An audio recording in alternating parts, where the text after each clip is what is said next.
अगर हिंदुस्तान में किसी ने अंग्रेजों की नींद उड़ाई तो वो था टीपू सुल्तान, शेर मसूर। एक ऐसा नाम जो ब्रिटिश आर्मी के लिए मौत का पैगाम था। वो सिर्फ एक राजा नहीं था, वो एक मिसाइल इंजीनियर, एक आज़ादी का जुनूनी फौजदार और हिंद का असली शेर था। आपको क्या लगता है रॉकेट साइंस वेस्ट ने बनाई? नहीं, टीपू सुल्तान ने दुनिया के पहले मिलिट्री रॉकेट्स बनाए। लोहे के सिलेंडर में बारूद भर के आग से छोड़ा जाता था और ये रॉकेट 2 किलोमीटर तक दुश्मन के कैंप को उड़ा देता था। ब्रिटिश जनरल वेल्सली ने कहा था, "We have never seen such fire in any war before."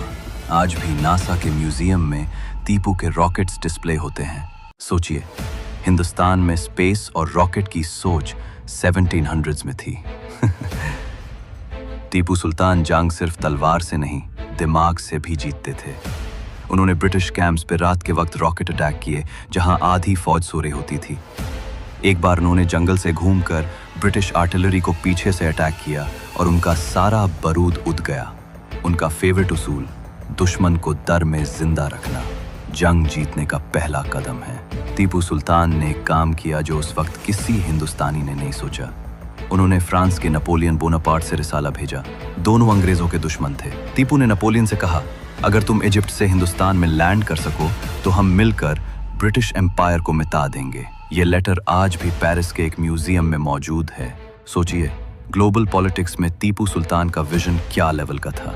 अंग्रेज टीपू को फैनेटिक मुस्लिम रूलर कहते हैं, लेकिन असल में वो एक सेक्युलर और इंसाफ पसंद लीडर थे।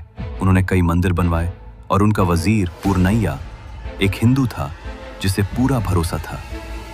उन्होंने लिखा, इंसान का मजहब उसका दुश्मन नहीं बनाता, जुल्म करता है तो वो दुश्मन है। जब 1799 में अंग्रेजों ने पूरा अलायंस बना के टीपू पर हमला किया तो उनको पता था कि ये उनका आखिरी मोर्चा होगा। उनकी फौज बिखरती गई, लेकिन वो किले में अकेला लड़ते रहे। एक वजीर ने कहा, सुल्तान आइए पीछे चलिए, जान बचाइए। टीपू ने जवाब दिया, मैं शेर हूँ, शेर कभी पीठ नहीं दिखाता। और उसी दिन उनके जिस्म पर तलवार थी लेकिन कफन नहीं। जिंदा रहे तो खौफ, शहीद हुए तो मिसाल बन गए। आज भी टीपू सुल्तान की तलवार और गोल्ड थ्रोन ब्रिटिश म्यूजियम्स में रखे हैं। उनका मकबरा कर्नाटका में है जहां लोग उनको सलाम करने आते हैं। उनकी याद में इंडिया में कई जगहों का नाम आज भी उनके नाम पर है। टीपू सुल्तान की कहानी सिर्फ एक राजा की नहीं बल्कि एक सोच की है, आज़ादी बिना किसी समझौते के। टीपू सुल्तान ने हमें सिखाया कि आज़ादी मांगी नहीं जाती, जीनी जाती है।